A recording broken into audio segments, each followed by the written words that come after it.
Hey everyone, Sleepy Reader here, Damien. I've been reading my fair share of Batman comic books lately. There's three main ones that I'm reading right now, all of which I'm enjoying pretty well. Actually, two of which I'm loving. So I've been reading Batman White Knight by Sean Murphy and with awesome colors by Matt Hollingsworth. And I have been sticking with the Tom King Batman. Let's see, I grabbed a couple of, or more than a couple of issues here. There's the most recent one. The Origin of Bruce Wayne. The Origin of Bruce someone, anyway.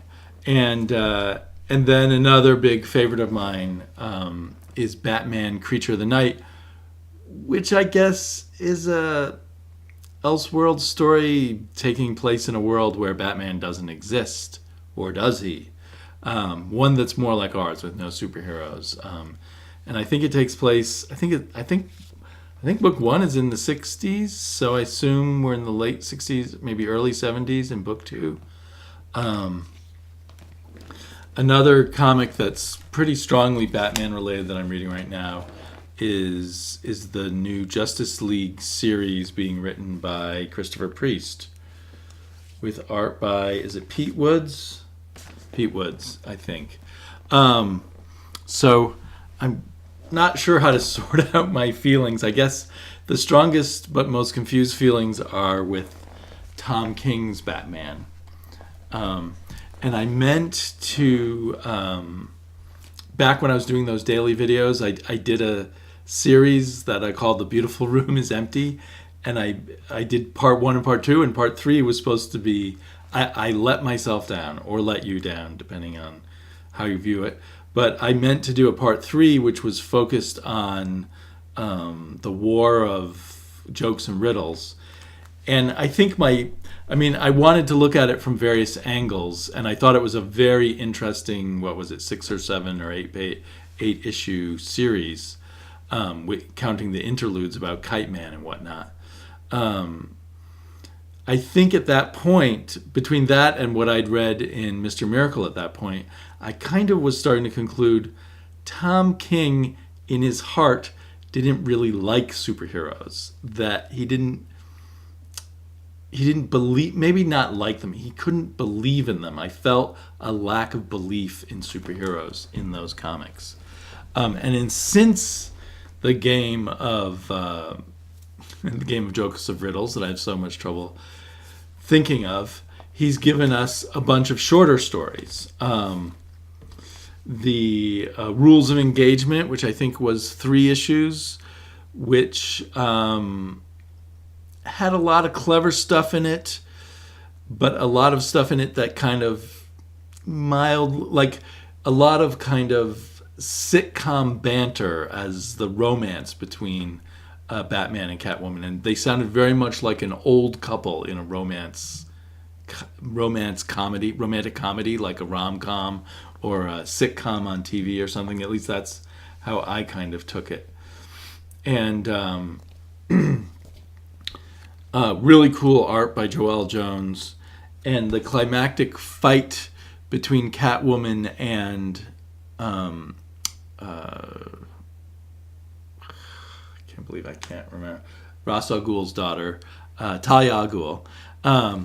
Their big fight scene, which was done really cool, but done really cute, and I still sort of felt like maybe there's a lack of belief in superheroes here, or in Batman, but it was more just, I don't know. It just didn't seem like Batman was there so much again. It felt like this was really about how great Catwoman is, which is fine, except that it sidelined Batman. I mean, his ass got kicked. He was near death, whereas Catwoman can easily outperform Talia al Ghul, and that just struck me as a little wrong, a little off. It's almost like the characters were serving the type of story that Tom King wanted to write, rather than Tom King serving the characters, I felt. It was fun to read. And I find myself at this point interested in what is Tom King going to do next. That's kind of he's like the stunt driver, the stunt performer, or it's like Andy Kaufman, the comedian, the stand-up comedian from the 70s, from Taxi. What is Andy Kaufman going to do next? What kind of conceptual, outside of the box, playing with the concept of comedy was Andy Kaufman going to do? What outside of the box thing is Tom King going to do with superheroes or with comic books? And then there was the Super Friends double thing. And although I enjoyed it from a conceptual level, the first issue was this whole parallel thing of the women basically telling the men they ought to talk to each other. But I felt, again, that was like a sitcom cliche where the women are always in touch with their feelings and the men aren't. And the ways of communicating that come naturally to males are just wrong and need to be corrected. And I don't mean to sound like some curmudgeon against feminism or whatever, because I don't even know if it's feminism anyway. It's just our current cliches about males and females. So I felt kind of disappointed in that way, while at the same time kind of admiring the structure and the parallels going on. Then I actually kind of liked the next issue, the double date issue, although there was something kind of yucky about putting on each other's sweaty outfits. That was kind of weird. For the date at the amusement park where you had to be dressed as a superhero to get in. But that was kind of humorous too. But again, I still am not convinced as to why, like, a lot of questions were raised as to why Batman and Catwoman should get married. And there was kind of almost cheesy, sentimental, stuff again that reminded me of sitcoms and stuff. He just gets me and all of that. I know he's bad for me, but he just gets me, or whatever. I know he's like the worst choice in the world, but he just gets me, or he's just, I guess those are truisms that maybe are true, but to me, in the context of all of this conceptual out-of-the-box comic book making and then this kind of cheesy stuff, it didn't sit right with me entirely. Although, again, I still enjoyed both those issues, particularly the Double Date issue. That's a great cover right there. And then he turned it all around on me. He wrote this romantic love affair in Batman Annual between Batman and Catwoman, and it kind of covered their whole history, although maybe it's an alternate history. Maybe this is an Elseworlds, because it didn't seem to quite line up, and we get a future, which we're probably not going to get, of Batwoman and Batman and Catwoman's future together, all the way until the death of one of them. Amazing artwork. Lee Weeks. I just hope there's a whole lot more Lee Weeks Batman coming up. He was great on he did the Superman and Lois miniseries and stuff. He's great on all those things, but wow is he great on Batman, as he was great on the Elmer Fudd meets Batman issue. But this issue left my jaw dropping with amazement at how much I liked it. It was like, wow, this is great. And in fact, one of my favorite YouTubers, Joshua Hayes, I'm not sure which issue of Batman White Knight he put up against a DC Rebirth Annual as the best of the year, but these were his two best, and I think in the end he chose Batman White Knight. I don't know which, this is a complete story all in one issue, and this is just part of a story so far. We don't know where it's going so far. Maybe he was judging all three of the issues that had come out at that point to compare it to this. But this was just amazing, and the romance and everything worked, and it transcended any of that sitcom-y, rom-com kind of stuff, and I really liked it. And even though Catwoman kind of annoyed me, and it was supposed to be cute that it still contains some of that kind of stuff, like the woman is wiser than the man about relationships and stuff. And I'm sorry, but I just don't, in my life, I don't find that. And I find that men have ways of communicating with each other, which I like very much.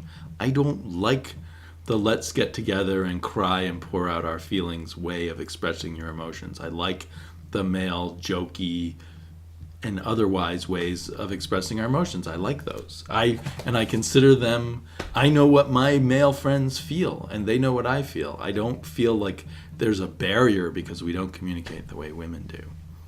Now, maybe there's lots of other men who aren't that way and won't call up their best friend to tell him he's about to get married or whatever.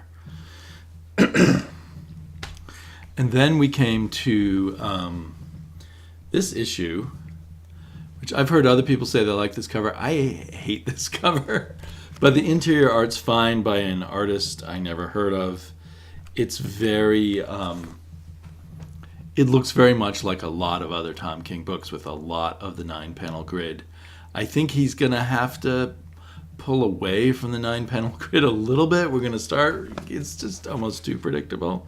He is a very effective writer with the 9-panel grid, so I can see it's hard for him to let go.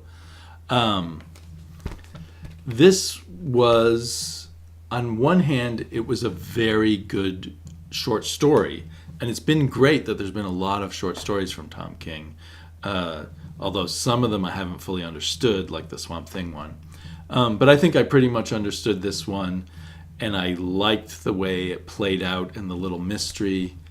I had mixed feelings when an important street was Dennis O'Neill Avenue, and he's done a lot of stuff like that with buildings named after various famous Batman creators, and it always bumps me out of these, again, very serious comics when the names of famous comic history pop up in this very obvious kind of way.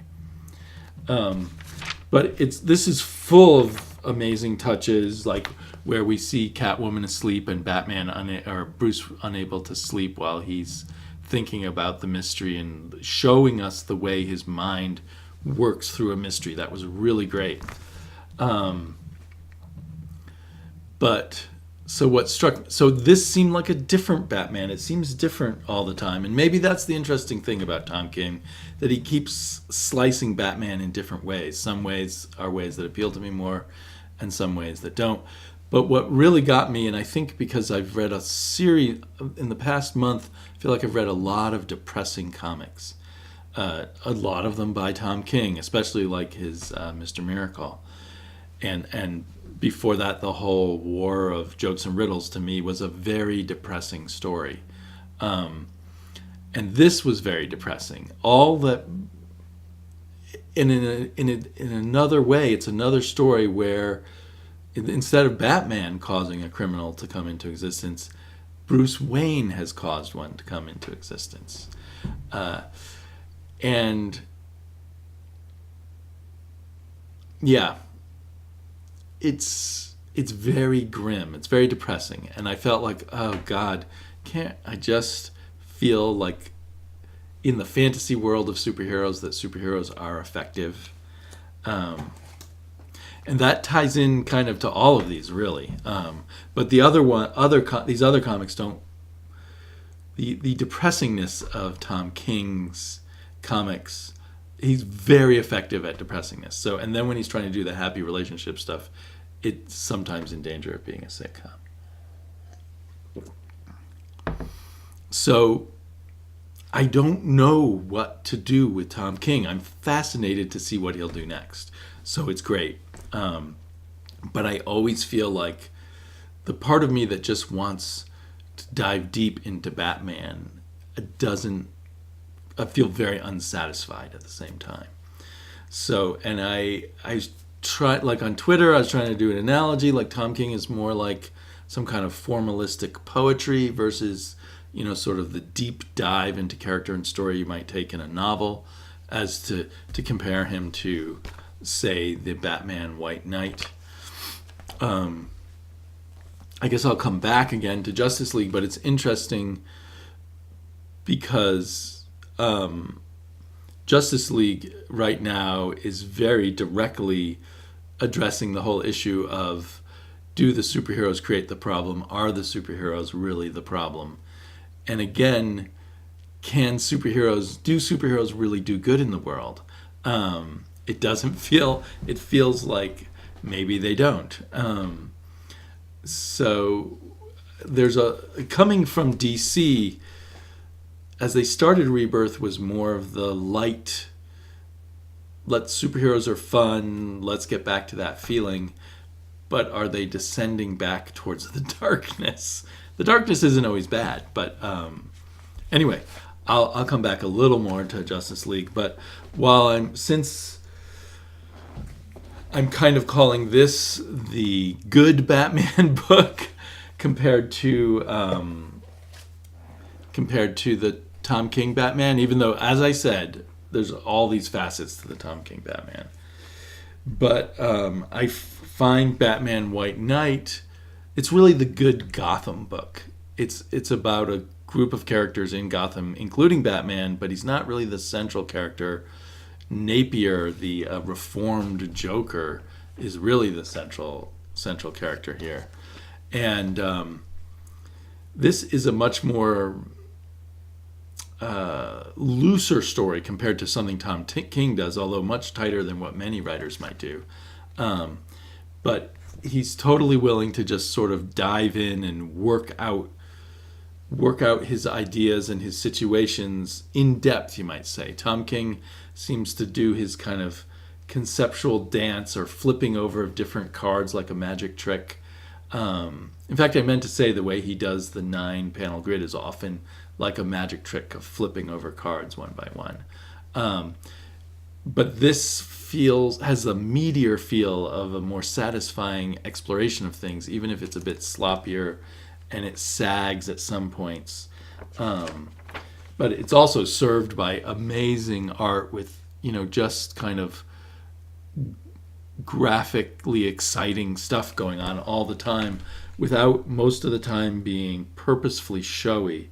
It's just what comes natural to Sean Murphy as he does his best, puts his all into telling as best as a story about Gotham and Batman and Napier and Harley Quinn and James Gordon and everyone else. So yeah, to me, it's my favorite Batman book at the moment. It is odd as I think about it, because it really, Batman looms in the background. Everything's about Batman, but here I am complaining about the characterization of Batman. There isn't a lot of surface characterization of Batman here. Batman seems a little more thuggish and a little more merciless than he even does in the regular DC universe. It should have an Elseworlds thing on it somewhere, but I guess their rationale is it doesn't have the DC universe sticker on it, and that's enough anymore. They don't put the Elseworlds on it, although I really wish they would. I guess they could have put the Elseworlds label on that annual. So, in a different way, but just as much as with Tom King, I really am dying to see what Sean Murphy does next, even though it's a little more predictable. But there's all these elements of who has the moral high ground, the chicken or the egg in terms of Batman creating good or Batman creating bad in the city. And it keeps turning. You keep viewing things from different angles, and I'm really loving that. And they're more, they're natural angles. The angles go all with each other, unlike the Tom King Batman, where you seem to get these different slices of Batman that are so not at odds with each other, but it's so distant from each other in a way. It's like this is, where did this come? This is all more organic, let's say, to the whole story. Less of a pretense, perhaps. So anyway, I will say that I loved the first two issues. The third issue flagged a little bit. I became a little bit less sure of whether it would work out, and then issue 4 sort of vindicated it for me personally. I know some other people are not as thrilled by Batman. Sorry. It's the bubbles from here getting stuck in me. So then I swallow some too fast so that I can't speak as well either. So it's kind of funny, since this is my favorite, I feel like I have less to say about it. And then I have another favorite, which is these first 2 issues of Batman Creature of the Night. Now, this is not to say that Red Hood and the Outlaws or Detective Comics aren't as good as these Batman comics, because I haven't been keeping up with those ones, and they might be just as good. Although I think of Red Hood as a Gotham comic, but not a Batman comic. Anyway, and I kind of dropped Nightwing, but I am loving this. I mean, first of all, it's got the kind of art that I love.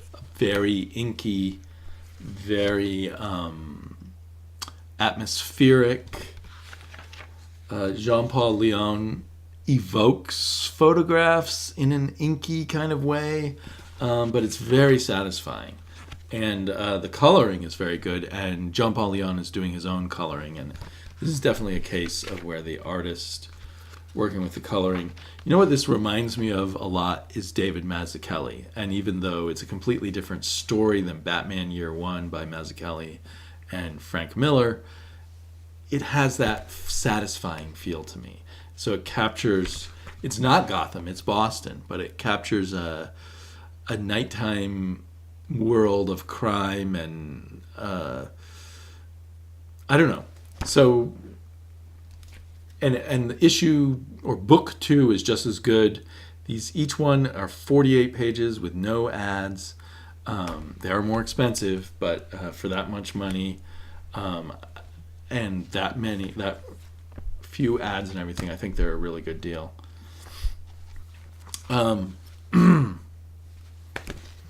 But so Busiek, as he's often had the skill to make things really real. His character, Bruce Wainwright, whose parents are killed by this killer, who may be this actor that got pinned for the crime.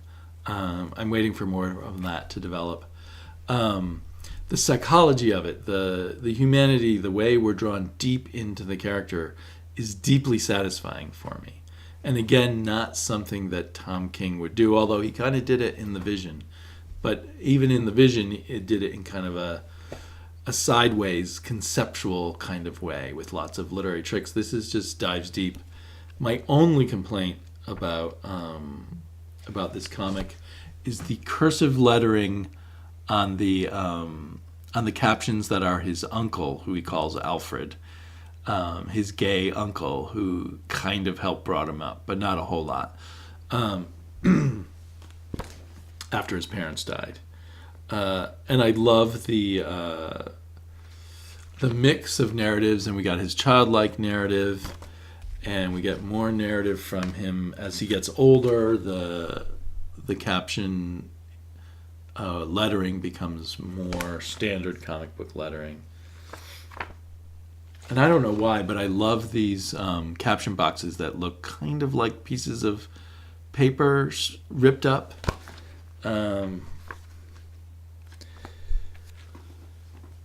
So this is kind of a meditation, I guess, again, on the reality of superheroes, the fantasy of justice, perhaps.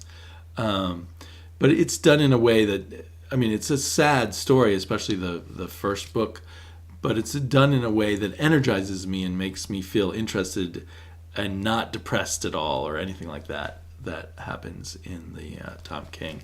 Tom King becoming the thing I bounce off of every time. I think if you're not getting this and you have any interest in superheroes and Batman, definitely look for it in trade after the 4 issues come out, or look for it in the back issue bins.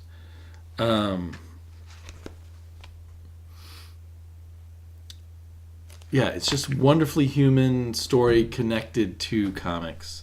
And there seems to be developing a supernatural element that it almost makes me feel like the best of Stephen King or something, where the supernatural, you're deep in real life, in regular life, and the supernatural sneaks up on you, and at first seems like it can't be real, and then suddenly maybe it is real.